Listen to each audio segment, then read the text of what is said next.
Lunch থালি share করতে হাজির হয়ে গেলাম। আজকে খেতে বসার আগে একটু ক্যাপসিকামের চপ করেছিলাম, একদম সাধারণভাবে, কোনো আহামরি কোনো মশলাপাতি কিছুই নয়।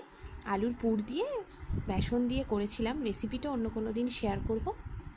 গরম গরম একটা চপ তুলে আগে রেখে দেব, তারপরেই তোমাদের সাথে লাঞ্চ থালিটা সাজানোটা শেয়ার করছি। এই যে প্রায় হয়ে এসছে সবকটাই, 4টে একসাথে করেছিলাম। মাঝখানে একটা ছোট্ট আলুর বড়া ছিল, সেটাও প্রায় হয়ে এসছে। তো এগুলো একটু উল্টে নিলাম যাতে ঠিকঠাক থাকে। এবার চলে এলাম থালাটা সাজাতে। প্রথমে ভাত নিয়ে নিয়েছি, আজকে আর বাটিতে করে নিয়ে নিই, একদম হাতায় করে পরিমাণ মতন ভাত নিয়ে নিলাম। সাথে ওই ক্যাপসিকামের গরম গরম যে চপটা করেছি সেটা নেব।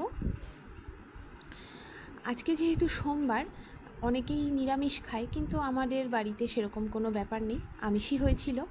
পাবদা মাছের একদম পাতলা একটা ঝোল হয়েছিল, যেটা মা করেছিল, আর সাথে নিলাম উচ্ছে আলু সেদ্ধ। তাহলে কেমন লাগলো লাঞ্চ থালি অবশ্যই জানিও, ভালো লাগলে লাইক শেয়ার কমেন্ট করো। টাটা।